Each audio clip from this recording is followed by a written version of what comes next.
Today's D&D Academia is all about the large aberration known as the Otyugh. The information on this creature can be found in the monster manual.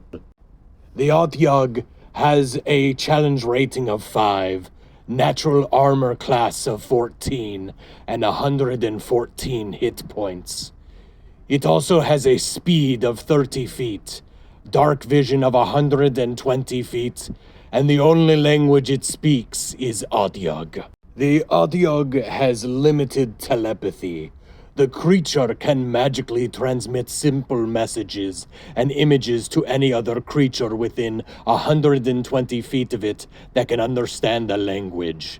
This form of telepathy doesn't allow the receiving creature to telepathically respond. As for actions, it does get multi-attack. The Otyugh makes 3 attacks, 1 with its bite and 2 with its tentacles. The bite is a melee weapon attack, with a +6 to hit and a reach of 5 feet on one target. If it hits, it deals 2d8 + 3 piercing damage. If the target is a creature, it must succeed on a DC 15 Constitution saving throw against disease or become poisoned until the disease is cured. Every 24 hours that elapse, the target must repeat the saving throw, reducing its hit point maximum by 1d10 on a failure. The disease is cured on a success. The target dies if the disease reduces its hit point maximum to 0. This reduction to the target's hit point maximum lasts until the disease is cured. The tentacles are also a melee weapon attack with a +6 to hit and a reach of 10 feet on one target.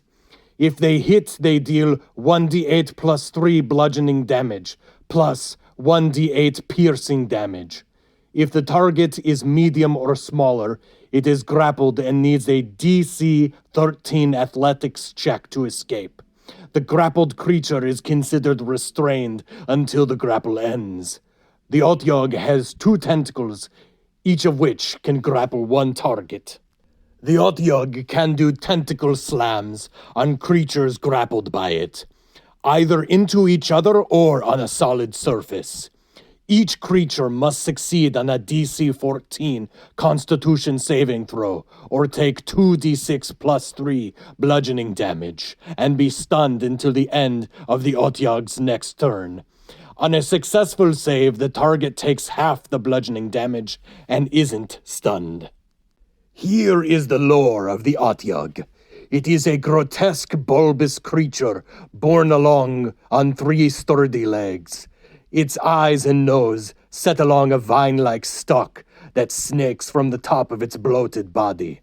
2 rubbery tentacles end in spiky, leaf-like appendages that the Otyugh uses to shovel food into its gaping maw. An Otyugh buries itself under mounds of offal and carrion, leaving only its sensory stalk exposed. When an edible creature happens by, the Otyugh's tentacles erupt from the filth and grab a hold of it. The Otyugh's ability to live in filth explains why it gets a +7 to Constitution saving throws. Otyughs make the most of any opportunity to ambush and devour prey. They use a limited form of telepathy to urge sentient creatures towards their lairs, sometimes by pretending to be something else. The creature will commonly send either a cry for help or an image of someone in trouble to lure unsuspecting creatures into its trap. Feel free to make this more interesting by having the Otyugh be able to telepathically pull information so that it can mimic images or voices that would attract the party. Otyughs tolerate bright light only when considerable stores of carrion or garbage lie within reach. In the wilderness, they dwell in stagnant swamps, scum-filled ponds, and damp forest dells. The scent of graveyards, city sewers, village middens, and manure-filled animal pens attract them to civilized areas.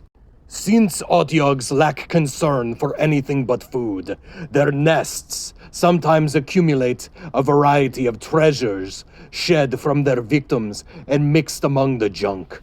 A pile of treasure is a great way to lure adventurers into the muck and mire of the Otyugh's den.